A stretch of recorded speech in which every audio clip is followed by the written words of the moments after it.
What's cracking, y'all? You are now watching Boo TV. Appreciate you for stopping in. Like, comment, subscribe, hit the bell, stay notified, and let's get into the topic for today.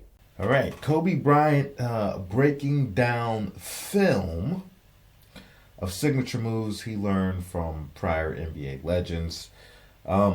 Kobe historically has always, the day he passed away, to the day he stepped foot on the court, to the day he was signed to an NBA contract at the age of 17, has always paid homage to the great players before him.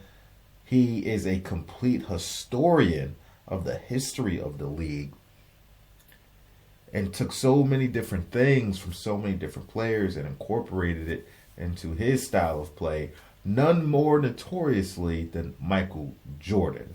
We know the influence Michael Jordan has had on Kobe Bryant's career. You might not ever see another historian,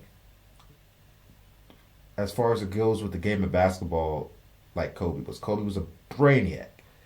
He loved to get in the books. He loved to do research. He loved to watch film. He loved to learn about other players to the point where he would constantly approach other players that many would deem inferior to him, and ask them for advice. Hey, I see how you do this. I see how you do that. Can you show me? What are you feeling for? Are you using your legs? Are you using your upper body? How do you gain the advantage? Kobe was extremely humble. Yes, he was a cocky mofo, knew how good he was on the basketball court, and would use that at times to get a competitive edge on his opponents. But he's definitely one of the most humble basketball players you will ever meet, especially when it comes to the other players around him and the other greats in NBA history. He'll be the first to pay homage to other players and put them before him. He's said it on record plenty of times, and I don't think he says it because it's the politically right thing to say. I think he truly believes that a lot of the time, and always gives the greats their respect. The ones before him, the ones during the time he played, and the ones after him. Despite Kobe being one of the greatest players to ever play the game of basketball, Kobe Bryant is one of the greatest basketball minds, a ridiculously high basketball IQ, and I don't think he gets nearly enough credit as he deserves for his basketball IQ. If you ever heard it, just sit down and listen to his interviews and how he breaks down film. He actually had a series that he was doing for a while called Detail, where he was breaking down film on a level that you might not ever see anybody break down the game of basketball.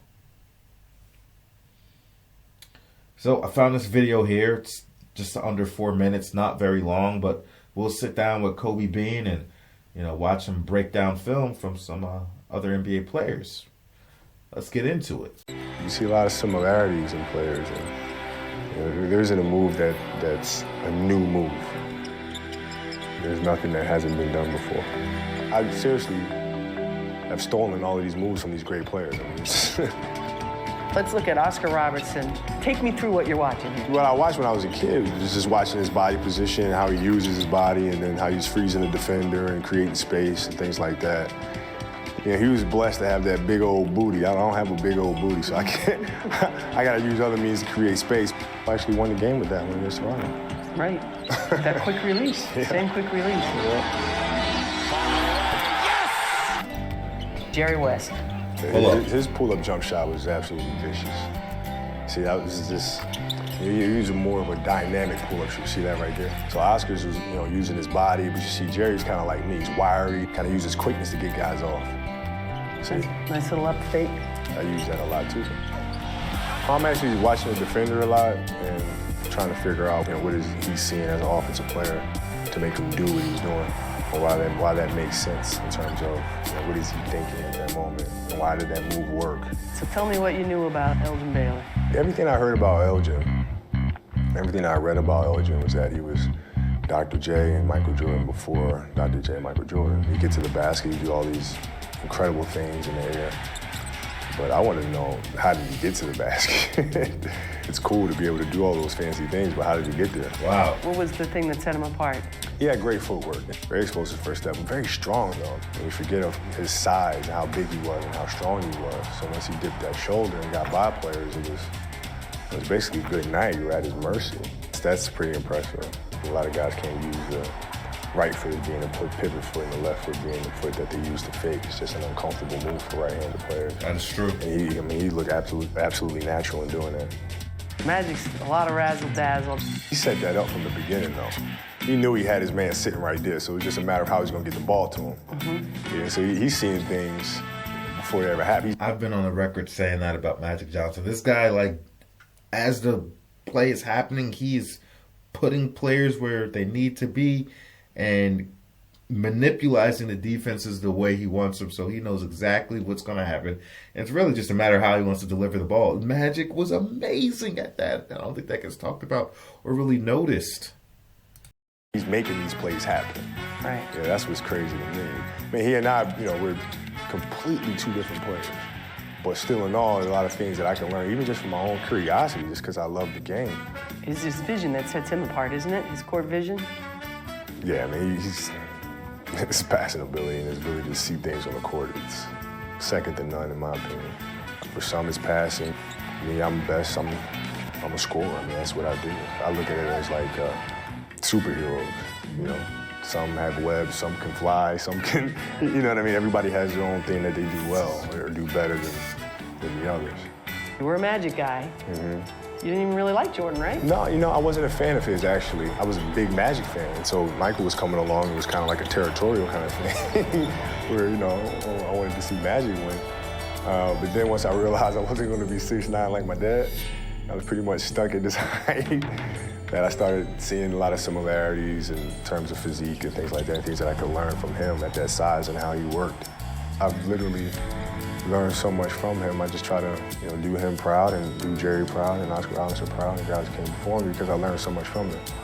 So that's exactly how I look at it. When I train and when I work out or when I prepare, I mean, it's all in the name of the game.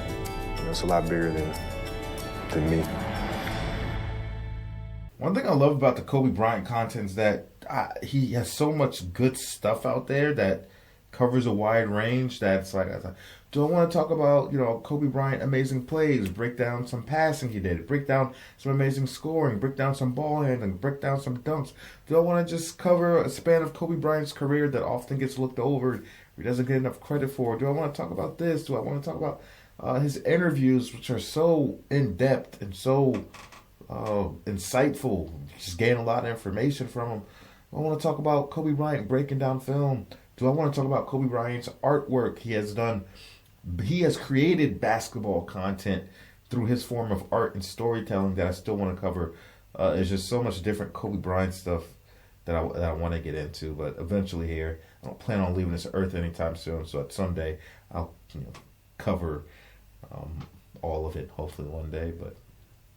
But one thing he did say there, which is for the most part true, is that he's like, a lot of things you see now, nothing's really new. We have a rich history of the NBA, and there's always been players before the players now that have been doing these things or have did these things. But then again, people have a short memory or don't do their research, and they just like, oh, look at this guy. He's the first person to do that. First person. Yeah, it may look a little different, certain small things like, it's all right. People were doing the fadeaway before Michael Jordan and Kobe. Yeah, stylistically they make it look a little better, make it look a little prettier. But at the end of the day, it is a fadeaway. You know what I mean? Things like that. Nitpicking. But even the LeBron James chase down block. I can't talk. The LeBron chase down block. For the longest, many people think LeBron James is the originator of the chase down block. No, there are players way before him doing chase down blocks. Yes, LeBron James has become notoriously known for it because he was doing it with so much regularity and frequency at one point. Once he really started doing it in like the 2008, 2009 season when he stepped up his defensive game. But there were players before him Michael Jordan was getting chased down blocks. Dr. J. Bobby Jones, Wilt Chamberlain, Bill Russell. This wasn't the first person to do it.